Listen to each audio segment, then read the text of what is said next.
Hello and welcome to part 2 of our series on how to use Cascade to maintain our university websites. This part is just going to be about how to get around in Cascade.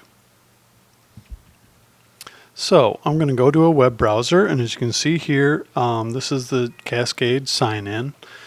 You'll see that the URL here is to cascade-test.udmercy.edu.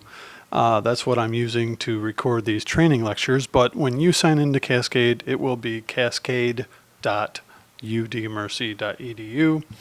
And again, you will use your same login as you use for the my.udmercy.edu site, the university's My portal. So I'm going to sign in with a test account and click Login. And the first thing you're going to see is, number one, Cascade looks very different if you're familiar with the older version. This is called the dashboard view. It's what you're going to see when you first sign in. It's got some handy links to recent content, some drafts you may have left behind. We'll get to that in a later video. Some notifications. But generally, we're going to bypass this page and just show you different ways that you can get to your content. There's like 4 ways you can navigate to different assets once you've signed into Cascade. One is the conventional, the way you might be familiar with is when you go to the site chooser and you click that, it will show you all the sites, in this case, one site that you have access to. And you can click the site and it will show you the site map on the left with the folders and all the pages that you can navigate through. And in the main area on the right, kind of the working area, or I'll call it the main area. That's a pretty conventional way to navigate down to things. Say you wanted to drill down into folders and get down to a page that way. That's one way. You can also use the new My Content link up at the top of the Cascade interface over to the right. And once you click that, you'll see, first of all, the list of the most recent items that you've worked on in Cascade. So that's an easy way to get back to what you were most recently looking at. Again, you can get to other things there that we may cover in a later episode. But any click on one of these will take you straight to it. Another way still is to use the history option under your user menu here, which is your little initial in a circle that has a history option, which is the same exact list as the My Content recent list. And then the last way to get to it is if you click search, you can definitely search by a term. You know, if I type in, say, about, it will show me all kinds of assets that have about in the name.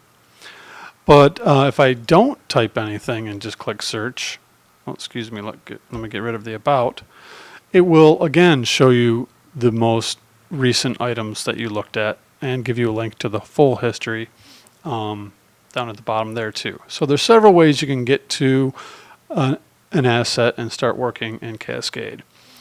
Now, let's go back to looking at this site tree. It works a little bit different than before. You can click a folder here and it will open the folder in the site tree. If you actually want to put that folder's content into the main area on the right, you click the little right pointing caret symbol there, and then it'll give you the little more information, you know, like these fields for each item within that folder. Excuse me. You can also, anything you see in the site tree, if you right click it, say we wanted to go to, let's go, here's the page we want to work at, or let's look at this image file. If you right click anything like there, you'll get a menu of options, the top one being view, which should seem fairly obvious.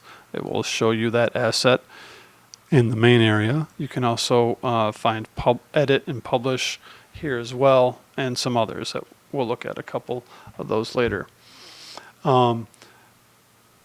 unlike previous versions of Cascade, now your browser's back button is more useful. If you click that and hold it down in most browsers, you can see much more legible and usable names of things that you've been looking at in Cascade. Previous Cascade versions had long, inscrutable, cryptic URLs here, but this shows you pretty clearly what you can go back to. For instance, if I was going to go to the web privacy page, it will take me straight there. So that your browser's back button is also very handy. Now, once you're viewing a page in Cascade, you have a couple of nice options under this More menu. You can use the option, you click More, it's in the upper right, and then there's the full screen preview. This will open a new tab, and then after the delay of Cascade assembling all the parts of the page, it will show you the page as it appears in Cascade. Not the live website, but in Cascade. But it takes away all the Cascade menus and stuff so you can get a better view of a desktop view of it. Very important here is, as I mentioned in the first video, never neglect the mobile view of a page. You always want to check your pages on a phone because most web users are now using their phones or very small format devices to look at things. One way you can kind of estimate what a page will look like in the phone is to just shrink down your browser window till it kind of has the shape of a phone screen. And you'll notice, our responsive design adapts to look more like a phone. And that will give you a quick way to check to see, is this page laying out properly on a phone type device as opposed to a desktop device, which is when it's stretched out more. There's another, let's see here. There's another option that you can use that actually shows you what the page looks like on the live website.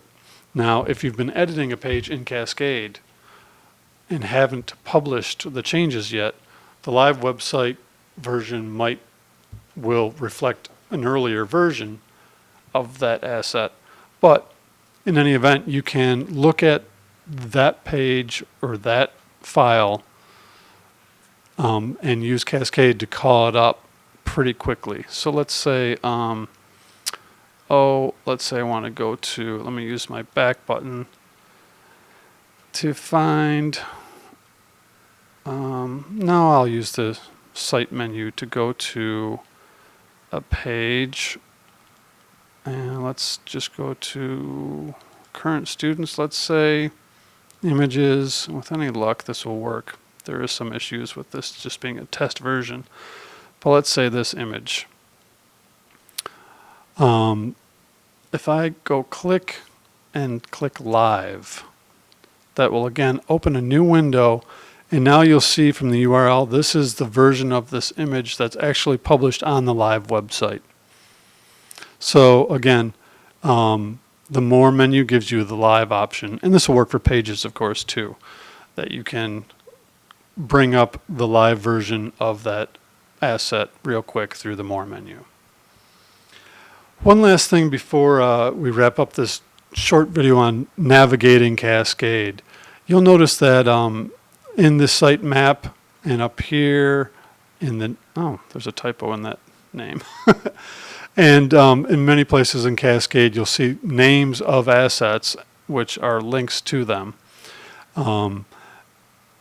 These are currently set by us in the Marcom department, the Marketing and Communications department.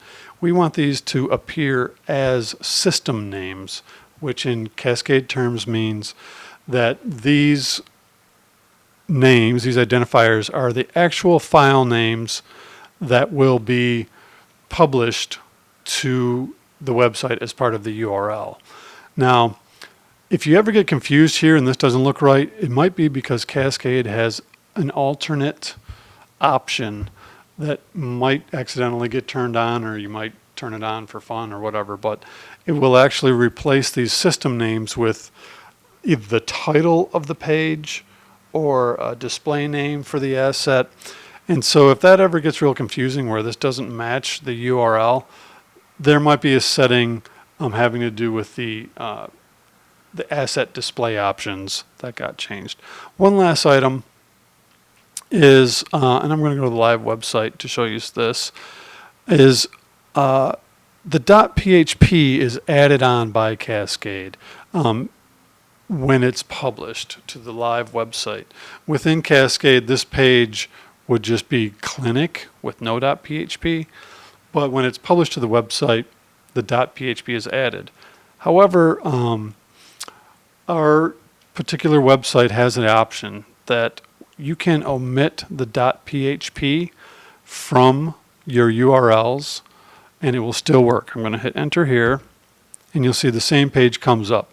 That just makes these URLs a little bit more readable and friendly looking if you want to avoid adding that .php, say you're putting something in a print piece.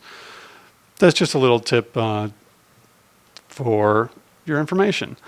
One last bit is if you are in Cascade and you're looking for an asset and you cannot find it, just remember you might be in the wrong website in the upper left-hand corner. That's always the first step to make sure that you're on the right website. Okay, so that's going to wrap up just navigating Cascade. Pretty simple and short. And the next video is going to be how to edit things that you find in Cascade.